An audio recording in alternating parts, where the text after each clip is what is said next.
한판 브리핑 김수민 평론가와 함께하겠습니다. 어서 오십시오. 네, 반갑습니다.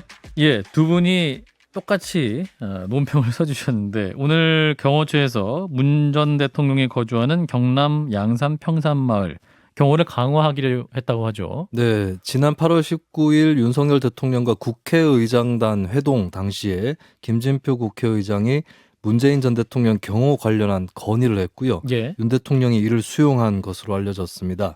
경호처는 평산마을 집회에서 위해 요소가 등장하고 일상의 어려움을 호소하는 주민들의 고통을 고려해서 경호구역을 확대하기로 했는데요. 예. 지금까지는 문 전 대통령 자택 울타리까지였던 것을 울타리에서 최대 300m까지로 넓히는 그런 방향입니다. 그리고 경호구역 내에 검문 검색, 출입 통제, 위험물 탐지, 교통 통제 등을 강화하는 그런 변화가 있었고요. 예. 다만 300m 이내에서 집회 시위를 아예 벌일 수 없는 것은 아닙니다. 안전에 대한 위협 소지가 있을 경우 적극적 개입에 나선다는 것이고요. 당장에 오늘 어느 정도의 변화는 찾아왔습니다. 오전 8시 20분쯤에 보수 유튜버 한 명이 방송을 하다가 경호처 직원들에게 경호구역 300m 밖으로 퇴거되는 조치를 당했습니다. 바로 오늘부터 시행이 된 거네요, 그러면. 그렇습니다. 예. 자, 한편 탈북어민 강제 북송 의혹 수사를 하고 있죠. 검찰이 오늘 대통령 기록관 자료 확보에 나섰어요. 네, 압수수색은 지난 19일에 착수했던 것인데요. 당시 곧바로 자료 확보에 나선 것이 아니라 압수 절차에 대해서 기록관 측과 협의 과정부터 밟았습니다. 예. 오늘은 피고발인 측 변호인이 참관한 가운데 북송 당시의 문서들을 열람을 했고요. 압수수색 방식은 대통령 기록물을 검색해서 자료를 열람하는 방식으로 진행이 됐습니다. 과거 대통령 기록관 압수수색의 경우 마무리까지 짧게는 일주일, 길게는 3개월 정도 소요가 됐습니다.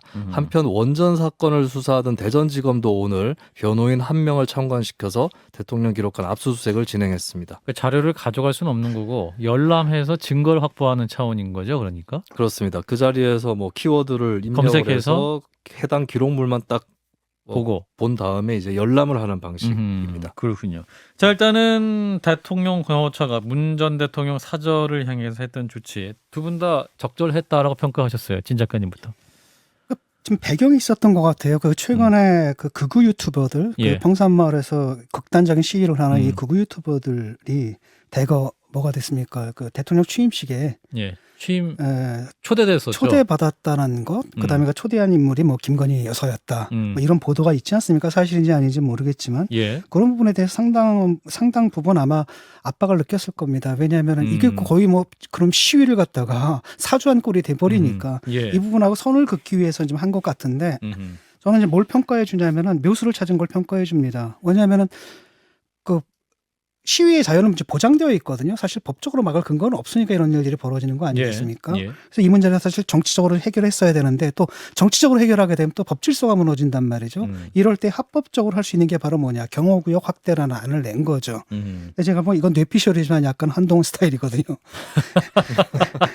이게 딱 이런 방식이. 한동훈 그래서, 스타일. 예. 어쨌든 간에 뭐 그 두 개 다 맞춘 거죠. 한편으로는 뭐냐 법 질서를 지킨다는 명분하고 그다음에 실질적으로 이걸 또 막아야 되지 않습니까? 라고 해서 합법적인 방식으로 막아내는 아주 묘수를 찾아낸 거고 그런 면에서 평가를 합니다. 또 나아가서 가서 설명하라 그랬지 않습니까? 직접 찾아뵙고 문 전 경호처장이. 대통령 예. 그것도 상당히 성의를 보인 거라고 봅니다. 예, 한동훈 장관이 아이디어를 냈을 것이다. 예, 진 작가님의. 뇌피셜입니다. 저는 그냥 미학적으로 스타일이 그렇다는 거지. 예, 기자님들 적어주세요. 자, 이어서 김 소장님. 아니, 개인 양식이라는 거예요. 알겠습니다. 예, 한동훈 장관이 김진표 의장한테 귀뜸을 해줄 수는 없고요. 예, 김진표 의장이 국회에서 제안한 것을 문재인 대통령이 수용한 것이기 때문에 한동훈 장관이 껴들 때는 여기는 없는 것 같아 보이고요. 예, 그럴 수도 있겠다. 예. 그다음에 김건희 씨 같은 경우는 김건희 여사의 그 지금 초대 명단은 대통령실이 이미 다 뭐 소각을 했다는지 삭제를 했는지 자기들 안 갖고 있다고 우기고 있다가 한겨레 신문에서 공개를 했고 저도 한편 논평에서 읽었습니다만 아직까지 저한테 수사를 한다고 찾아온 사람이 없는 걸로 봐선 예. 예. 그리고 대통령실에서 단 한마디도 못했죠. 이와 관련돼서는 예. 그런 걸로 봐서 김건희 씨가 뭐 안정권 씨를 포함한 그 지금 양산 사지에서 시위를 벌이고 있는 사람들을 직접 초대, 그것도 그냥 일반 초대장이 아니라 주황색 계획 등급 높은 초대장을 그 사람들이 전시했던 것 지금 사람들이 다 봤는데 예.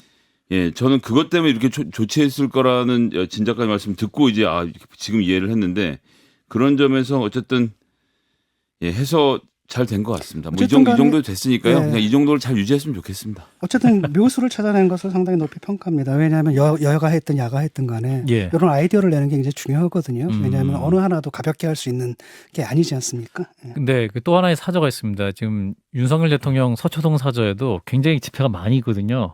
거기에 사는 아파트 주민들 굉장히 힘들었는데 여기 거기는 300m가 적용 안 됩니까? 네, 거기에 대해서는 아직까지 적용된다는 얘기가 없었고요. 그리고 예. 평산마을 같은 경우도 아직까지 걱정거리가 좀 남아 있는데 예.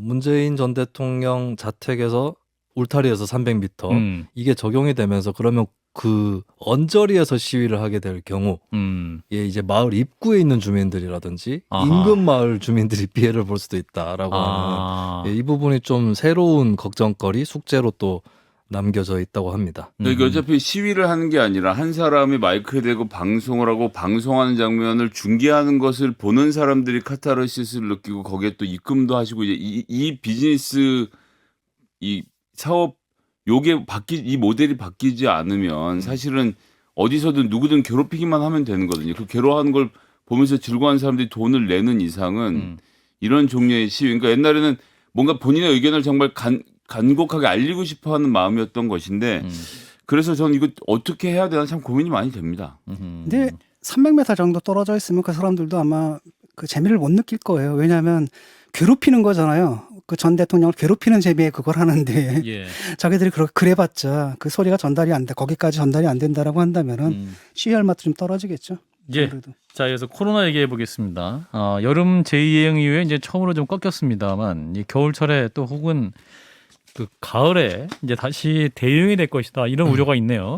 네, 일단 질병관리청 중앙방역대책본부가 발표한 코로나 현황부터 살펴보겠는데요. 예. 21일 0시 기준으로 코로나19 신규 확진자 수는 11만 944명입니다. 이날 확진자 수는 지난주의 같은 요일과 비교했을 때는 8,602명이 줄은 수치고요.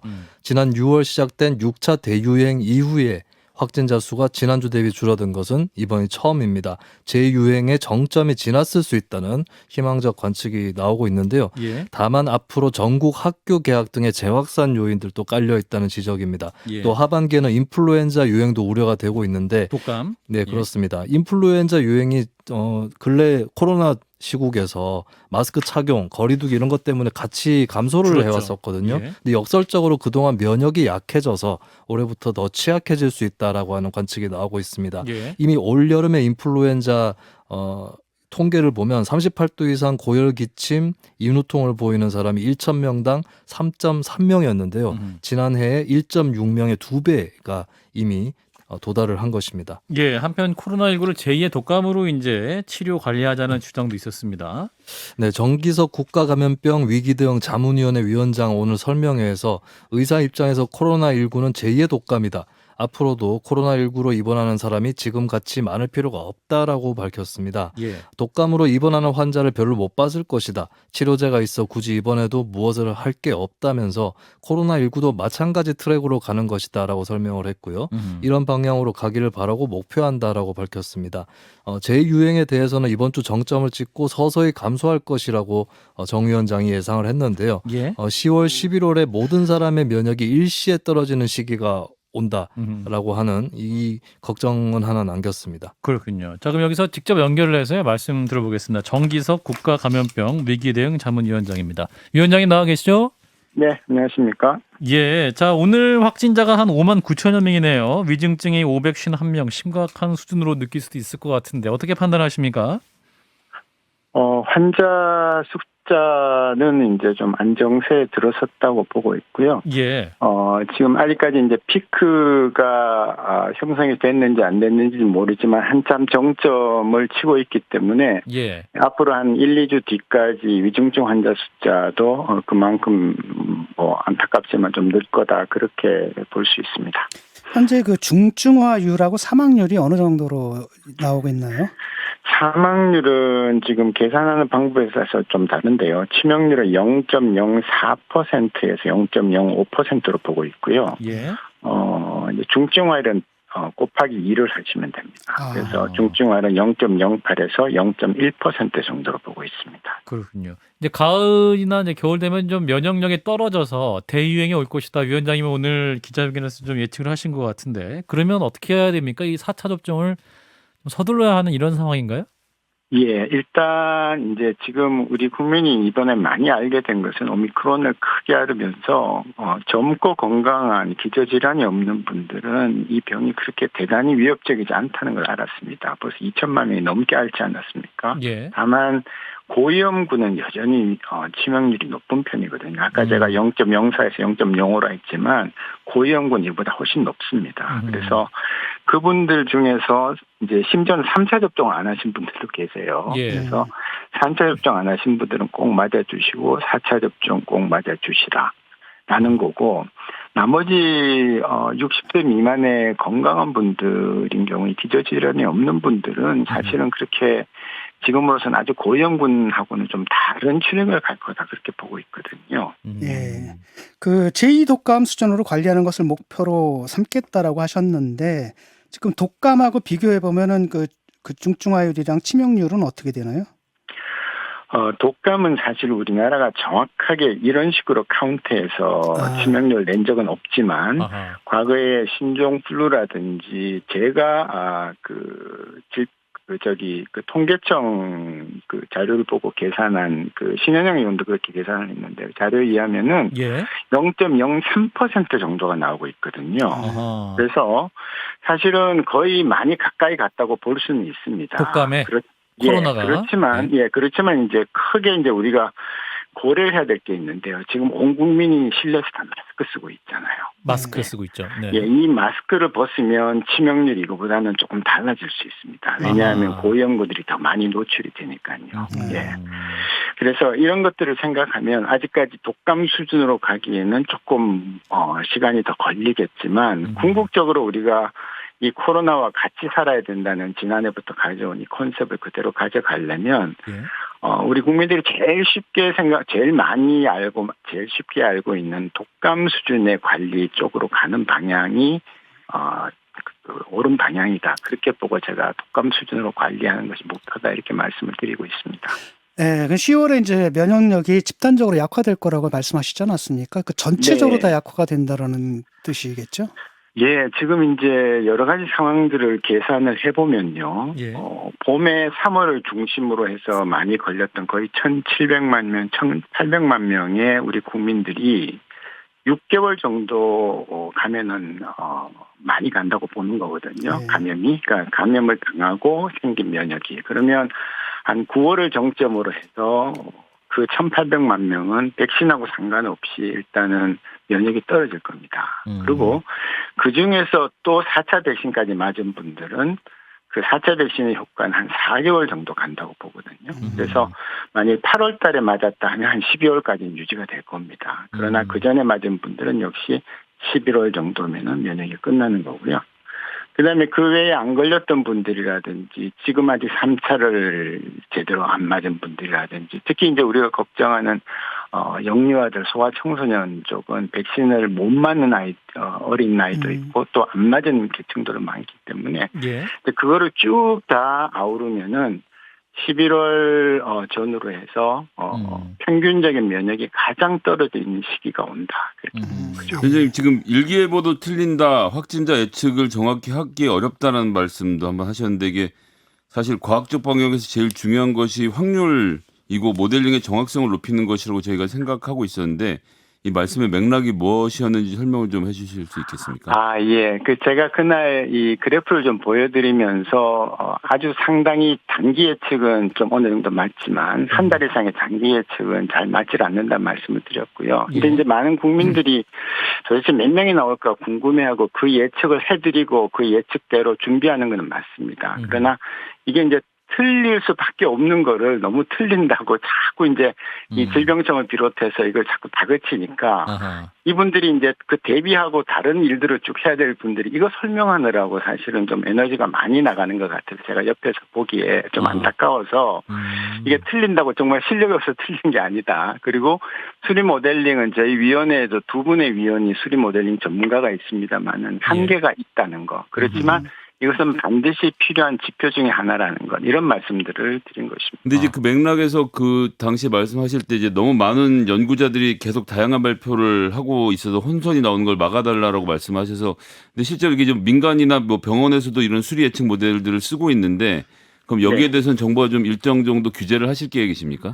아닙니다. 규제는 아니고요. 이게 이제 한 8개 지금 연구자들이 발표를 하고 있는데 예. 그 발표의 범위가 워낙 넓거든요. 그런데 언론 한 군데에서는 마치 8개 중에 한 가지가 정확한 예측이냐 이렇게 자꾸 발표를 하면 숫자가 워낙 범위가 넓어져 버리니까 지금 예. 이번 예측도 11만 명에서 33만 명까지 나왔습니다. 예. 그래서 33만 명을 대비는 합니다. 정부는 그걸 보고. 그러나 33만 명이 왜 안 나오냐, 11만 명이 예측한 게 왜 15만 명이 나오냐 하고 이제 그렇게 자꾸 비판을 하기 시작하면 혼선이 온다는 것이죠. 그래서 정확도가 높은 예측 연구자들의 발표는 계속 좀 그런 근거를 보여주면서 참고를 하되 정확도가 많이 떨어지는 연구자들은 좀 스스로 그걸 개선하기 위한 노력을 하면서 발표를 하시라라는 그런 공고입니다. 3차 대유행 말씀하셨는데 그 몇 명까지 지금 확진자가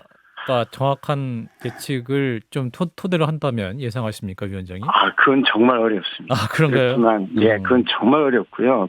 저는 제 능력으로 못하고 저희 위원회에서 그렇게 논의하고 있지 않습니다. 제가 미국 같이 오랫동안 그 수리 모델에서 예측을 해온 데서도 한 달 이상은 발표하지 않습니다. 왜냐하면 의미가 없기 때문에 그런 거죠. 예. 우리는 이제 답답하니까 2, 3개월 뒤도 이제 예측을 합니다만은 적어도 이번 유행에 한 우리가 10만 명대보다는 훨씬 더 클 거라고 예상을 하는데요. 이제 저는 자꾸 제가 틀리기를 바랍니다. 왜냐하면 이게 그렇게 오면은 아무래도 따라서 사망자나 고생하는 분들이 많이 생기니까요. 그래서 만일 오더라도 한 번에 쫙 올라가는 것보다는 가장 낮은 수준으로 좀 꾸준하게 오는 거. 지난번에 우리 폭우 한 400mm 올 때 혼났지 않습니까? 그렇죠. 그런데 그 400mm가 하루에 오지 않고 한 10mm씩 40일 오면은 괜찮거든요.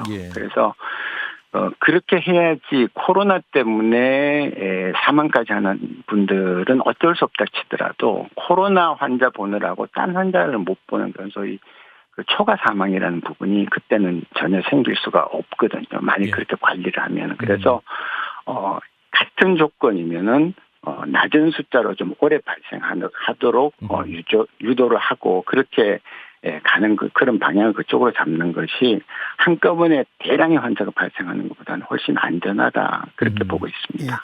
그 연구개발 예산이 20조 원 넘게 투입되었지만 백신하고 치료제 개발이 오랫동안 이루어지지 않았다면서 심각하게 반성해야 한다 이렇게 말씀하시지 않습니까? 네. 우리가 좀 더딘 편인가요?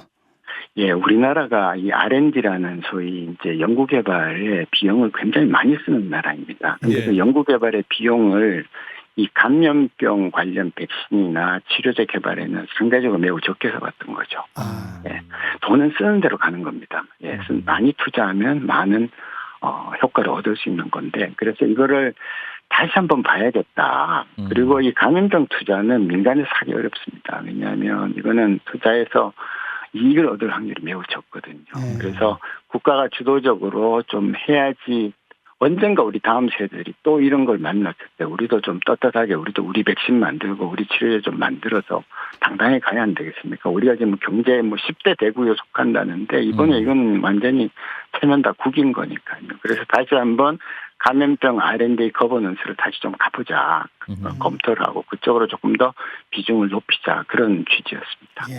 예산이 주요한 문제고 어떻습니까? 연구 역량이라는 것도 좀 있지 않습니까?